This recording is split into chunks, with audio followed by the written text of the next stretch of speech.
I think your story is fascinating, and it really inspired me when I first met you and you told me about your story and how you had to pivot and like that. I can't get over it because, right, we always have to pivot and change and fluctuate. And I want to know, what was the hardest truth you had to face when everything fell out of control? It's a really amazing question.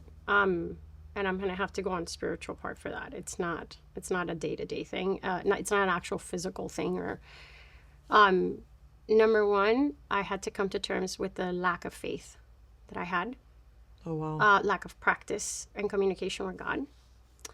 I thought I was like, oh, I'm gonna say my Hail Mary and my Our Father, and I'm good, and then I'll talk to God whenever I have time, kind of thing. And that was the first thing that I was like, it was like getting your legs chopped off and your arms taken away. And so now the one thing that I've always said about this is that it will put you on your knees, a diagnosis like that. And I had to learn how to surrender. I had a connotation or an understanding of surrender as weakness, because I have always been like an alpha female. Yeah. I've always been a provider, and that didn't fit in my paradigm. And so God was like, okay, you want to do this, let's do it. And it's interesting, Arlyn, when I sold my business, I remember being at Mass, that I had gone to Mass like on a holiday. I forgot if it was Easter. I think it was Easter. And I remember I said to God, God, I want you to use me. I want to give my life to you, and I want you to use me. My husband was diagnosed 8 months later. Oh my gosh.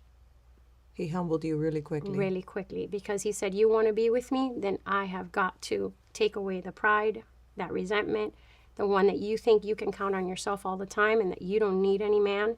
Because to me also too, God is a man and I never had a father. That was a very hard thing for me to ask. I don't ask men for help. Wow. I don't, because I didn't grow up with a dad. Wow. So I've gone through quite a journey, emotionally and mentally, and spiritually. And so, yeah, surrender was the biggest thing I had to learn. When did you realize that you couldn't fix everything, and how did you move forward from that moment?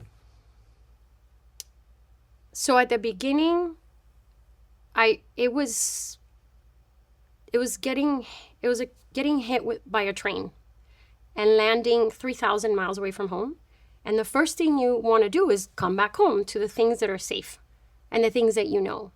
But I would say about 3 months into like seeing doctors and the surgeries and really getting a feel for what was really going, like when the dust settled and you're like, oh my God, this is real, what we're facing, was really understanding that I couldn't control anything. And the reason I picked nutrition to support my husband was because that was the only thing I could manage. Wasn't even control, but I could manage the day-to-day for his energy levels, for how much hydration he had. So that actually gave us a little bit of power back. And that's really why I chose nutrition, not because I ever thought I'd turn it into a career. Wow. Yeah.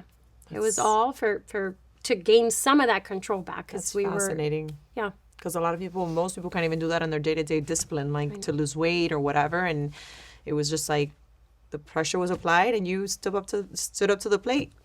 Well, I've said this to my husband, and I said, God prepared me for your cancer since I was little. Since I was little, I've been dealing with so much adversity and things of, like, I've always said, I'm not the girl that you call to chit-chat every single day and talk about boherias or gossip or things like that. I'm the girl you call for the hard stuff. For the hard stuff, yeah. That's the kind of girl you want on your team.